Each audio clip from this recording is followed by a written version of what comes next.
funniest thing we've heard today. Dr. Carson asked Scott, did you get a good night's rest? Because he's going to be flying the helicopter that you're going to be in. And to his left, Brian Messing, who's our sergeant in charge of the anti-smuggling unit, and Christopher Platt, who's our detective, who's part of that unit as well. And just a quick overview of Pinal County and Arizona. We only have 15 counties in Arizona.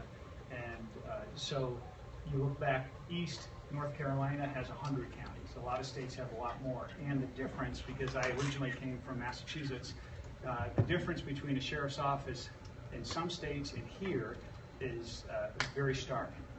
Here in rural Pinal County, we have 420,000 residents, and more than half of them live in unincorporated areas, meaning that if somebody calls 911, a guy or a gal dressed like similar to me will show up to that call.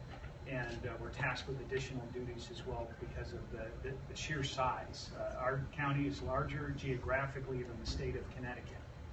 So you put that in perspective, and it's, it's significant. The one county is big. Just our county, just the county that you're in now. And Florence here is only 7,500 residents, but we have 18,000 prisoners in this town. So this is like, this is our county seat. So the rest of the county, you'll see from the air as well, the Santan Valley, where I reside, a community unincorporated with 95,000 people. And then Casa Grande to our far west, the city of Maricopa, Eloy, Coolidge, Arizona City, Florence, here, then all the way down just north of Tucson, our county goes. And up on the US 60 where you came through Apache Junction, Gold Canyon, where you stayed last night, and then all the way up to Superior in the Copper Corridor.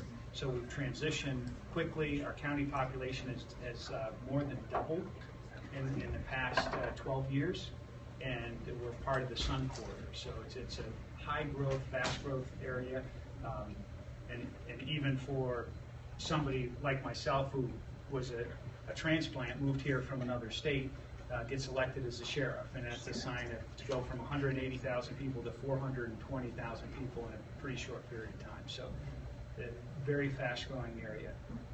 With that here, I want to talk, it's important about enforcing the law, obviously, for our sheriff's office. I provided a packet for you that you're welcome to look through if you'd like to. That'll follow this presentation.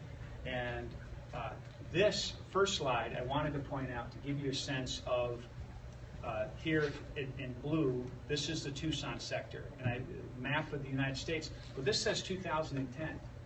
And the reason why I wanted to point out, because this is an evolving, fluid fight that we have about the border. Is it more secure? And we've heard time and time again from former Secretary Janet Napolitano and others from the administration saying the border is more secure than ever.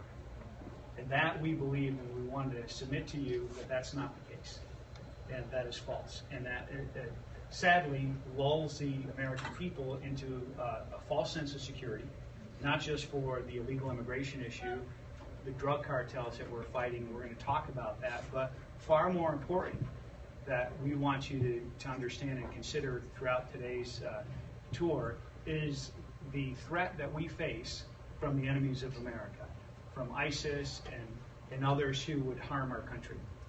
And I bring that as well, not just in my experience as a sheriff, but I'm a retired Army officer, served a tour in Iraq, but I think even more importantly, I was a commanding officer in Yuma for a year and a half, and I led 700 active duty soldiers and airmen in the National Guard in our effort to secure the border. And that sector of the 9 sectors here that we have from San Diego, El Centro, the Yuma sector, Tucson, El Paso, and it goes all the way down. There's 9 sectors in the 4 southwest border states.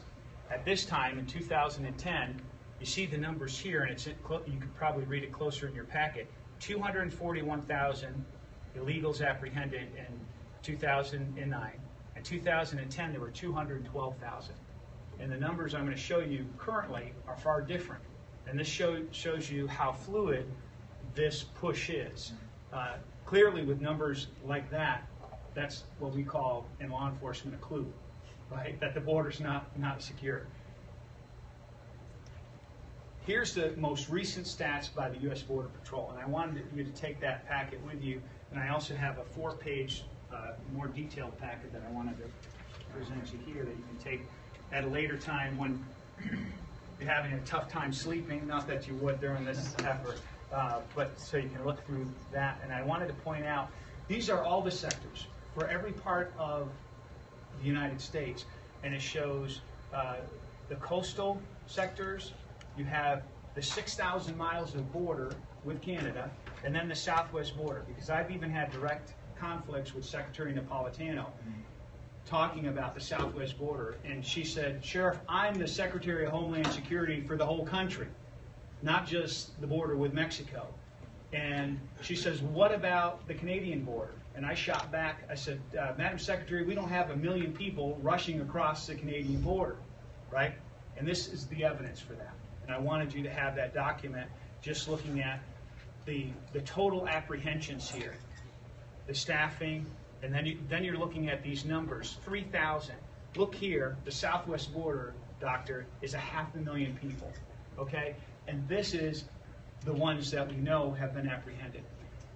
These are the seizures. Second, the drug smuggling that we're going to talk about. And we're going to show you after this briefing, we're going to show you just some of the marijuana, but it's not just marijuana. You'll see that it's cocaine, it's heroin, it's methamphetamine. Mexico is the #1 importer into the United States of meth into the United States. And Lando, our county attorney, will tell you nearly half of all the drugs that are coming into the U.S. come in through here. Through here. So whatever we do or don't do affects the rest of the country when it comes to illegal drugs. And you'll see just in dollar amounts. This does not include the DEA. I want to qualify that. It does not include local, county, state law. This is just the Border Patrol. But you see here, only $33,000 worth of drugs, the U.S. Border Patrol and the coastal borders. The northern borders with Canada, only $600,000 worth. And you see here the overwhelming 7.3 million of their 7.9. That's just their latest stats that they have public. Here, we have been a top pass-through county, and people say, Sheriff, how can that be? You're not even on the border. Well, we're going to actually go to the border today in Cochise County. But a map of Arizona, the Tucson sector, which we're in, there's 3 counties south of us. Cochise County, which we're going to go through. Pima County, which we're going down. You're going to have lunch there, and Tucson, and then Santa Cruz County. All 3 of those counties where people enter illegally or smuggle drugs or any potential threat could come in, it's all shaped or funneled, if you can picture that, because of the interstates, Interstate 8, Interstate 10, all the rural routes, and then the terrain features naturally shape that traffic into Pinal County. So we're a pass-through county. So just to clarify that, they're not staying here. They're passing through to go to their what could be their destination or a platform to project anywhere else in the United States from Metro Phoenix.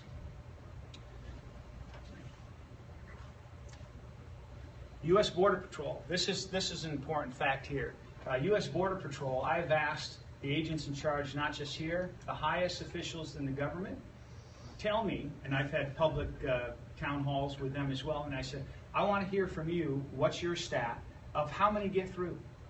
Because it's like talking to a fisherman who's gone on a trip, right? Tell us about the fish that got away. How do you define that? And so the metrics that the government has changed recently to define how many come through. And what's acceptable? And I would pose that question, what is acceptable? 17 to 30% of those caught already have a criminal record in the United States. So they're entering. So they've already been here, and they already have a criminal record established here in our country. Never mind their country of origin. According to a recent GAO report, 56% of the border is not under operational control. And that's a tactical term I can explain further throughout the day. And a lot of this, if you have questions now, Doctor, or after, or throughout the day, I'd be happy to answer those or at a later time. Most would agree 44% is a failing grade, especially when it comes to this important issue. Yuma is under operational control. And what we did, and why you'll see part of my recommendation for a solution, is to have an initial deployment, again, of 6,000 armed soldiers for a period of 2 years. And part of this is what we learned, what we call the proof of concept. It actually worked. It worked in Yuma. 97% reduction in illegal entries and drug smuggling in that sector. And so that's the proof of concept. We need to replicate what works, right? Reinforce success, a key military principle. These are the signs. In fact, these signs are still up in Pinal County. But here, these were taken down after much criticism by not just me, everybody. We're outraged in America. We have signs written in English facing north, not south, warning American citizens that it's not safe to travel in parts of our own country. It's just some images right here in our state and in Pinal County of drug smugglers. Homeland Security says there's at least 75 to 100 lookout posts. And so you may think, what's a lookout post? Like an LPOP, lookout post observation post, high terrain feature that you're going to see today, and Lieutenant Elliott's going to point them out, where we've actually captured, and these men were part of that, were these lookouts living in caves for 30 days at a time up to, resupplied with food and water. Crazy to imagine that this happens deep in the heart of America, right? And it's the cartels. These are foreign criminals that are here. Not just illegals, foreign criminals. Nearly a half pled guilty and are serving 2.5 years in prison. The Sheriff's Office and our County Attorney, to your left, Lando Boyles, has been a part of that partnership. And before we get to our guys here talking about the caves, they were just in some yesterday, I wanted to invite our County Attorney to come up just for a couple minutes just to explain what exactly we're doing in that partnership, Lando, if you would, and then I'll come back up. Great. Well, Dr. Carson, first of all, thank you so much for bringing you and your lovely wife up here to show an interest in what we're doing and what we're experiencing here in Pinal County. I think one of the things that's interesting to note is that, like the sheriff said, this is a pass-through county. And one of the reasons why we have so much passing through, besides just the fact that it funnels through here, is the fact that we have a lot of national land, nationally owned land here in Pinal County and Arizona in general. We actually have the Tohono O'odham Indian Reservation, which runs from the border all the way up into Pinal County. And so we actually, to finish this operation and successfully prosecute them, we had to argue for jurisdiction on those cases because we actually pulled those scouts off of the Indian Reservation. So after pulling them off of the Indian Reservation, we argued that there's a conspiracy to commit a crime here in Pinal County. And we were able to show that with the experts from Border Patrol. Now what's interesting also is that the sheriff had to cross-deputize the Border Patrol agents, so they had the authority to do that and then also bring them back to book them in. So I guess the big point and the take-home message here is that yes, we're doing it, but unfortunately this is a cost to the state that should be a federal cost. This is a cost that the federal government should be protecting us on because they failed us, not the Border Patrol that's on the ground, but the method of the method that the administration is imposing. We have costs now that are sent down to the states. There's a lot of different costs that we're having to implement, including not just prosecution, but imprisonment, because these individuals are serving prison time, where they should have been serving federal prison, now they're serving state prison time. So there's a heavy weight that's being, a heavy burden being placed on the states that shouldn't be there. And if the administration had its way, the state wouldn't be doing anything either, right? And they would just be free to do what they wanted. Based on Jay Johnson's written policies, you're absolutely right, Doctor. So yes, that's exactly right. So I guess the take-home message is we would like help, we would love to have help, but if the federal government's not going to do it, my office will be the alternative and the viable alternative to the federal government. So. Excellent. And that's just in the last year, Dr. Carson, 19 cartel scouts have been arrested here. These are the lookouts, and they've never. This is the first time in the U.S. that they've ever successfully been prosecuted. They've always been captured, released, right, with no consequence, no punishment. And so this is history that we've achieved in our county. And we've arrested these over a 50-mile swath of land, and they're on a high terrain feature with communication, encrypted radio systems that our sheriff's office still doesn't have to this day, right? You can listen to it on an app on a phone for our communication, and they're talking, hey, the coast is clear, come on up, no deputies around, or no border patrol.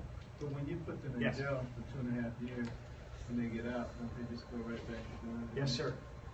And what we're going to point out, one of the largest drug busts in the history of Arizona occurred here.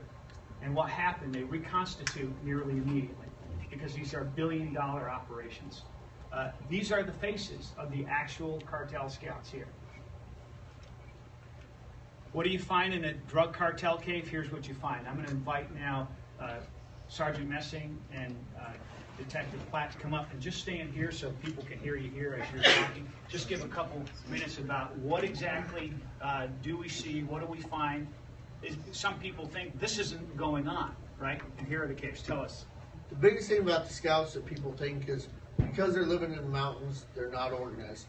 These are very organized, well-supported, well-equipped people. They have a logistical supply of resupplies, radios, Sheriff mentioned communications.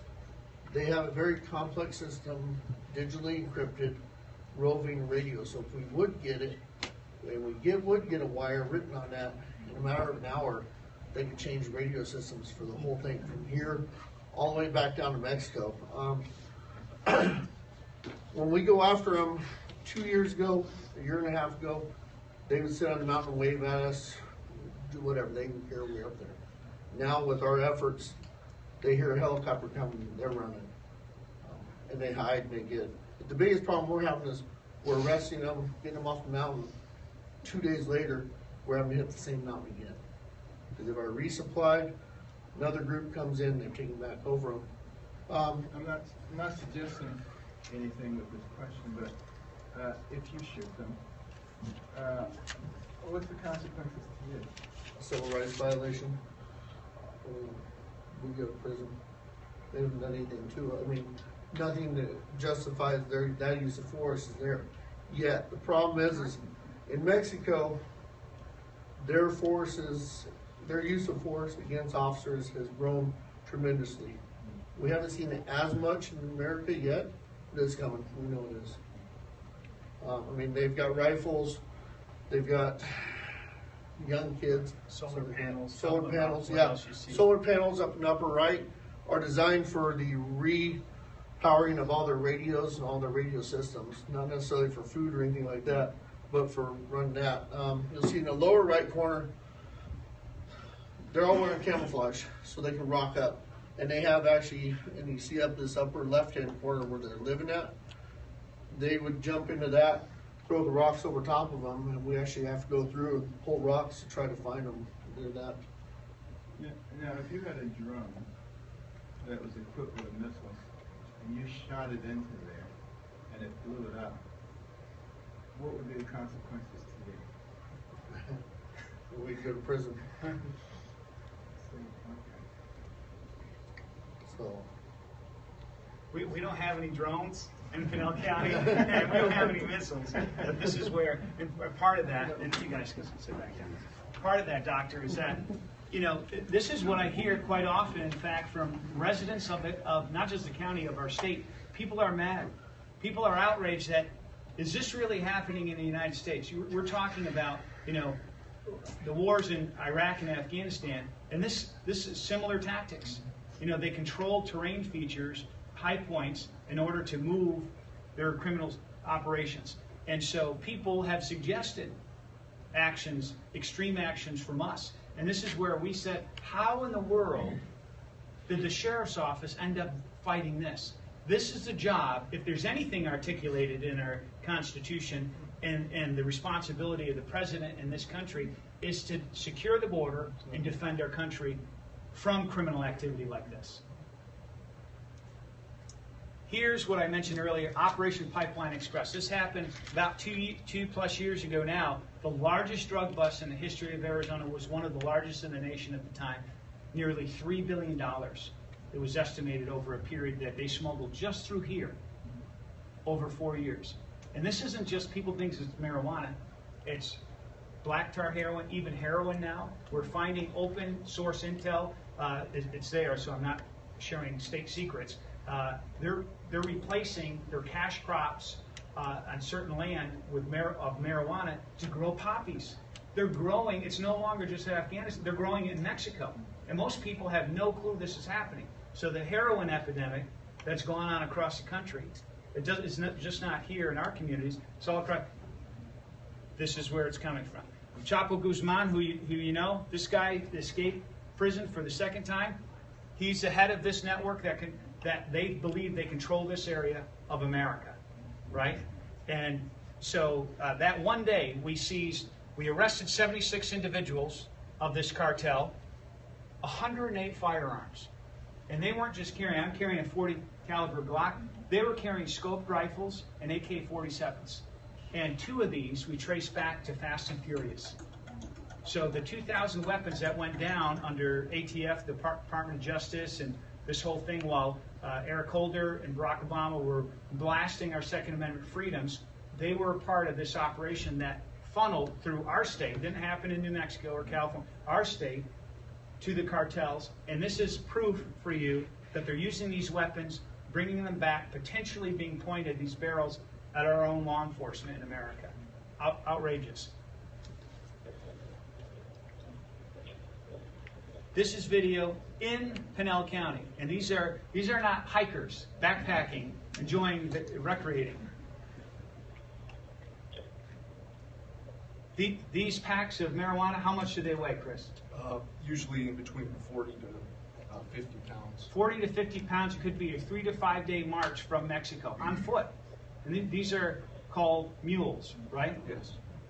Doesn't end here.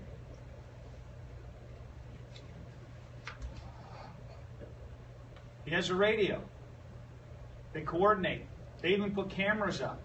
They have an elaborate system to evade law enforcement detection and arrest. That effort that we did, the $3 billion, that took us 8 months to do. And we worked with all our partners in an effort to make that happen. Mass prison break. The president, and I've said this, and it's not just political, the president has led the largest prison break in the history of our country. Which president? This president, Barack Obama. And so here, and I say this happened right in our county. February 23rd, ICE employees, I had 5 different employees call me directly. 4 of the 5 were military veterans who swore an oath to defend our country, and they were outraged that they were being forced. They were told on Friday, tomorrow and Sunday, people called in on overtime, releasing nearly 500 criminals, illegals, who've been convicted of crimes that were all set for deportation out of our country, mass release. This is at the time, if you remember, they were turning up the volume on the sequestration. This is what they did. And you may remember that in the media. It happened here. I was the first one, not that it's not about me. I was the first one to come out and say, this is happening, and they said I was lying. ICE themselves told the media I was lying, the sheriff's making this up, and it was hours later they confirmed, oh, it was only 200 people, and none of them had criminal record. They were just being held, detained for administrative purposes, complete lies. And then an AP report, I'll give credit to the press, because they're the ones who had secured inside information, documents that proved 2,223 were actually released already with a plan of 10,000 to be released. If we didn't drag them into the light of day, they would have released 10,000 criminals in an effort to do what? And we had 2 charged with murder in my county, over a dozen that were convicted of sexual assault, rape, child molestation, released into my county for 2 years. I've asked for their names, where they were released to, and they refused to give it to me. 67,000 criminals released in the past 2 years. We're not talking even today about the 12 to 20 million illegals who are here. Everybody has a different opinion about that. I'm talking about the most serious, violent offenders that nobody should disagree with. That these people, and you see this over here, this little poster board. We did a press conference right here in this room yesterday talking about these 3, and you'll see, Doctor, not one of them is Hispanic. This guy's from Sudan. This guy's from Russia, and this guy is from Iraq. And this is evidence that ICE is releasing, they just started a new program. I just told you 2 years ago they would never tell me their names. They just started last week here in our state to do the LENS, Law Enforcement Notification System, to notify, hey, we're releasing these guys, somehow thinking that it's okay now that they're just telling us, right? Didn't change anything in the process. Convicted of kidnapping, multiple aggravated assaults, and 2 of them for murder. And they were released into our state. I didn't know where they lived, right? These are orders from ICE. These are orders from ICE. Their only excuse, and I have, Tim, do you have the press releases?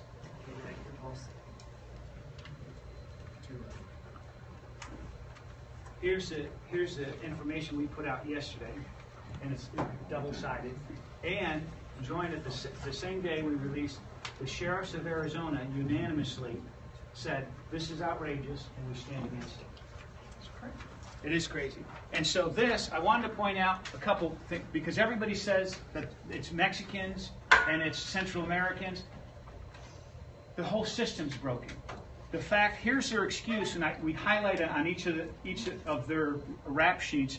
I said he was released because he didn't have travel documents to prove citizenship. Not one of these illegals have travel documents. So they're saying that all these criminals, the 67,000 that I pointed out, will never leave America. And these are the worst criminals. And Lando and I were talking earlier. If you're convicted in Arizona and you're an illegal, you serve 50% of your time. But if you're a U.S. citizen, you serve 85% of your time. Right, Lando? This is outrageous. So, 5, 10, 4... Yes, sir. What excuse does ICE give? Actually, right here, that's their actual excuse here. And on the back side, you have 2 more excuses. This is the same. They're saying they don't have travel documents, so they can't prove, even though they know he's from Sudan, they can't prove it in the law because their hands are tied. A lot of these men and women in ICE are good Americans. They're just bound by, and it's the same thing for him. And then here, because he has permanent status, he's not a citizen, they said we can't take it away from him because it's a glitch in the system. You know, their hands are tied by that. And time and time again, here's a whole stack of illegals who 14 times. Every time we arrest them, we tell the world. 16 times deported, 16 times, 11 times deported. 10 to 30 illegals running through a neighborhood. It just goes on and on. The numbers here that we're facing, local law enforcement. And people often ask, how is this happening? Sheriff, how are they coming back? We had one just a few months ago that proudly admitted after a high-speed chase by our deputies over 100 miles an hour, and he had a car full of illegals, that he had been deported over 20 times. So it happens because there's no consequence. There's no enforcement of the law. That's why it happens, so nobody should scratch their head about that. Refugees, we've been impacted. They all came through in Texas, right? And that packet points out the extreme numbers, how many came in last year.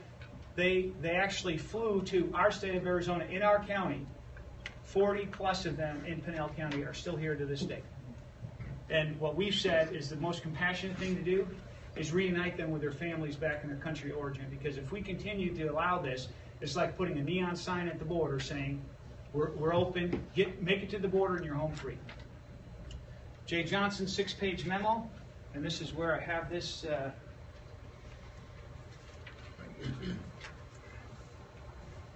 That's the press release I sent out. That's his actual memo. And we released that publicly because if you remember, when this happened, on November 24th, 20th of 14, the very same day President Obama spoke to the world, right?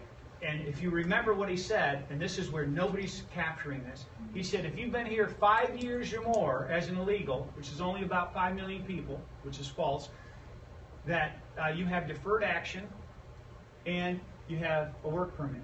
That's what he told the American people. The very same day, again, in law enforcement, this is the evidence, and it's right there. He has 22 different agencies that work for him. He directed them about prosecutorial discretion. And in that memo, it's very clear that it says January of that year. If you've been here from January of 14, now it's a year ago, Prior to that, you have deferred action. So it was an absolute coordinated lie that on January of that year, so essentially it includes all illegals, have essentially deferred action. In one wave of the hand by the president. The priority is not the 12 to 20 million illegals, not border security and enforcing the law. What about putting Americans in our country first in this process? The head ICE detention removal operation guy in Arizona called me after this 6-page memo, because it says in this memo, if you read it carefully, that there's a prioritizing of effort. And they're trying to say the worst criminals, which we've already shown you over here, they're not keeping in custody. That's not a priority for them. That they're releasing all the ones that are in custody that were set for deportation. They, in my county alone, he said, Sheriff, we're releasing 30 to 50 a day in Pinal County. And I said, I have to ask, can I have their names and where you're releasing them to? Sheriff, you know I can't give you that. But if you deport them and they just come right back, what's being accomplished? Here's the difference, and excellent question, is they use what's called VR, voluntary return. They're not being deported. And that's where all they're doing is waiving their rights, the rights that we're saying they're assumed that they have through our judicial process, and they sign this waiver saying, I waive all my standing and I just want to be returned, repatriated, voluntary return, and that's what's happening to all of them. So there is no punishment, there's no consequence, and therefore when they re-enter the 14, 18, 20 times, nothing happens to them. It's a revolving door. This catch and release that we've been told has ended, it's a lie. And here, you're in a county that we can prove it, day in and day out. And so that's what's going to continue to happen. The father of Grant Ronenbeck, he's 21 years of age. I actually met him. His father told me yesterday, he says, Sheriff, you met him. He told me that he wanted to be a police officer. And he worked at the Quick Trip, which is a local convenience store. But he was working at a different store in Mesa, and he was executed. His father describes it. He was murdered. You may know of this. This is Altamirano, the suspect who was not just accused. He only pled to one serious felony. But the victim, the female, said he committed a home invasion, kidnapped her for a week, and then raped her. And so this guy, ICE releases, and they're saying, again, that it's a glitch in the system. They didn't even monitor this guy. He goes into this convenience store and shoots him over packs of cigarettes. And this is us yesterday when we were here. The other mother of a killed citizen of our state, Sergeant Mendoza. He was off duty, just got off of work as a police officer, was driving on the US 60 and in the traffic lane, in the extreme lane, and head-on collision. The person was drunk, had prior criminal convictions, was kept in the United States. And that person killed her son, and she was here as well. Most important steps, this is just for the border security. This is what I've advocated for years, and we used the proof of concept. 2 years, deploy 6,000 armed National Guard soldiers, complete the double barrier fence with surveillance platforms, lighting sensors, asphalt roads in between to allow to get to a certain area, a breached area quickly, complemented with the cameras, infrared at night, all of that. More important than any of that is fully enforce the law. All of this that I've talked about, all these problems, stem from a lack of consequence. They know, and they're heroes in the Border Patrol, which I always refer to them, to not confuse the incompetence of the administration with the good work that they try to do. They're looked at, sadly, as mall cops, with in respect to the mall cops, but no law enforcement authority, because they're arrested, detained, and they just come back to try another day. They run from them, freely, because there's no regard there. This is a pursuit on the highway. They're throwing out bales of marijuana to try to not just discard the evidence, but you see he's weaving in and out of traffic, trying to cause a traffic wreck.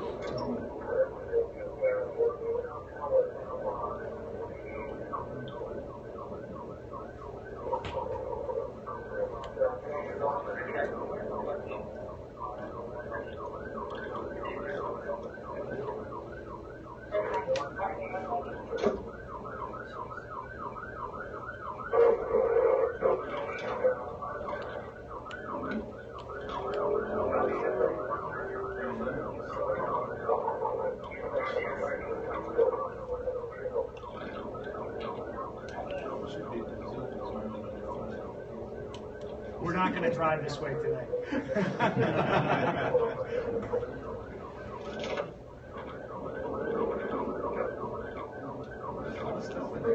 Yeah. It's full up. I can't end the clip early because everybody wants to know what happens, right?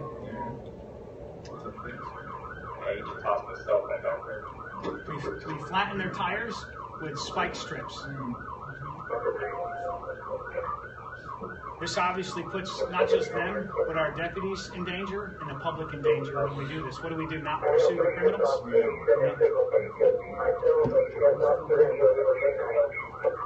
He's not going to get that far. He's going to call out right here. Signal PFL Vista.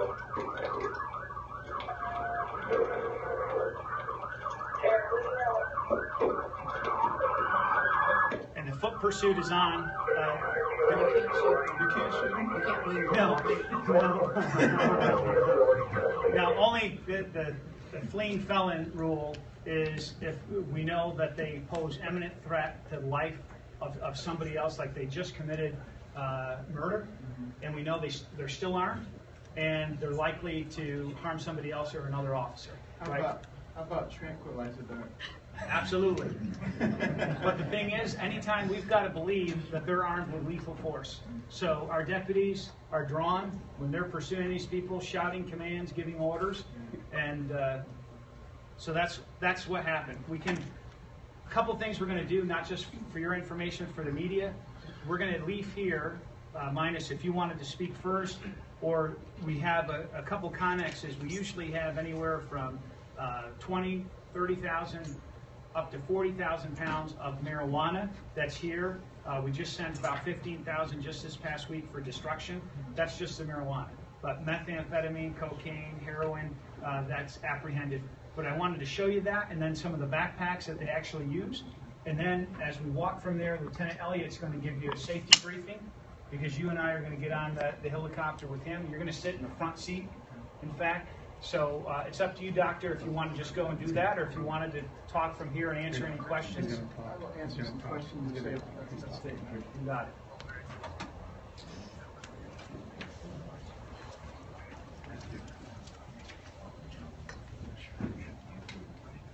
Well, first of all, thank you, Sheriff, and all the deputies and other people who, commit so much time and effort and put your own lives in jeopardy for the sake of protecting us. And it's really very disturbing that our federal government doesn't back you up. I mean, clearly we have a responsibility to the American people to protect them, not only from people coming from Honduras and Mexico, but the global jihadists. And this is going to become an increasing problem. And, if we don't put the effort behind this to really stop it, all of America is going to suffer significantly. And we have to stop being stupid. It really goes back to something that, I hate so much, and that's political correctness, that keeps us from being able to do what needs to be done to secure our borders. And at some point, we're going to have to be intelligent, because if we don't, we're going to suffer the consequences. So, I just very much appreciate, the law enforcement officers who are doing this, and I can't even imagine how frustrating it is, to go through all of this, put your lives in the line, and then the guys back out doing bad stuff again. You put him in jail, he comes right back out, comes back over here. There's no consequences. It's almost as if we have people on the inside who are working against our interests. I don't know if they're just stupid or if they actually are working against our interests, but these are problems I think that absolutely can be solved if the real desire to solve them is there. And it's going to really go back to the American people. The American people will have to make a decision about what kind of people do they want leading our nation. Do they want people who are soft on this kind of stuff and put the American people in jeopardy? Or do they want people who actually understand what's going on and are willing to do whatever is necessary in order to secure our borders and protect our people. Anybody have a Dr. Carson, Anita Roman with Fox 10, welcome to Arizona. You mentioned if you deport them and they come back, what's the point? Then what's your suggestion? Because that's what keeps happening. Well, my suggestion is obviously we either keep them locked up or do something that prevents them from going there and coming back. I think we have to sit down with our law enforcement people, with our legal people, and look at all of the options. I don't pretend to have all the answers.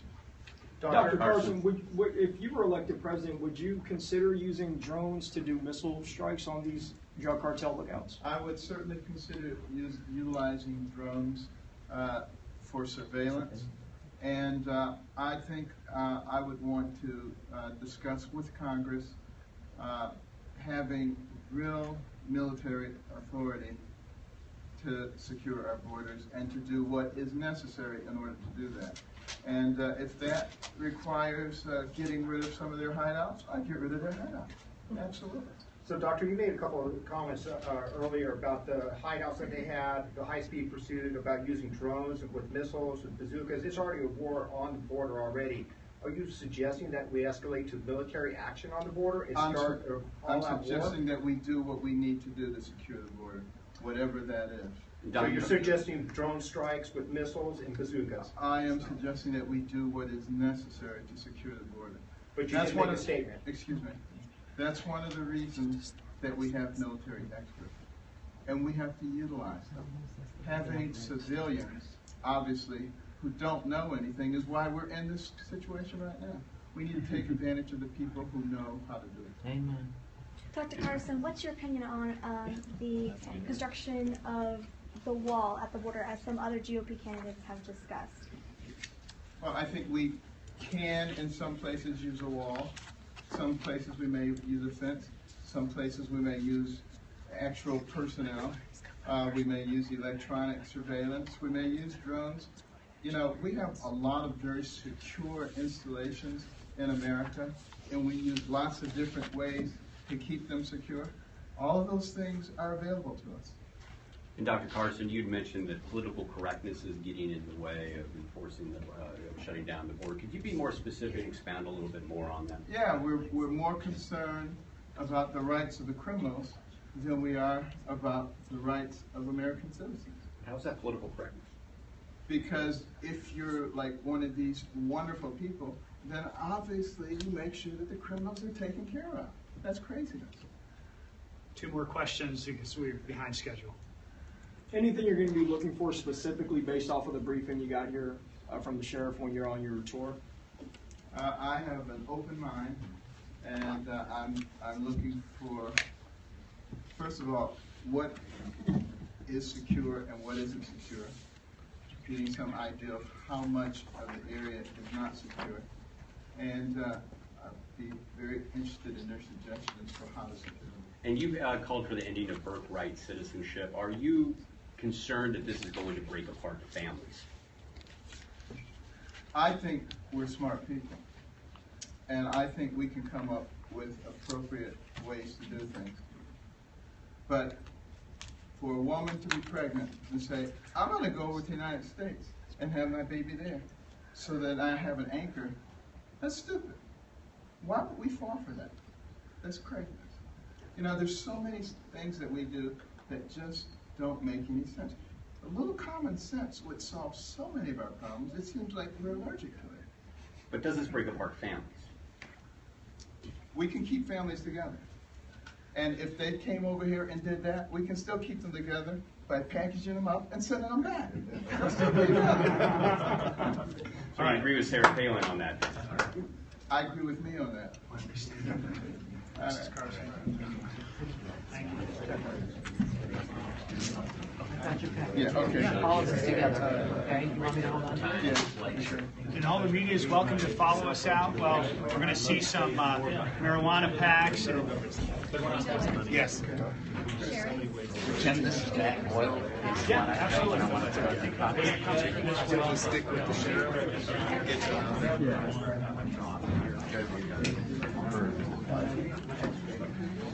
Can you leave your extra stuff here, Can Mark? yeah, tell us what we can bring, not bring. Can we leave cable here? You Just can- go for I'll stay.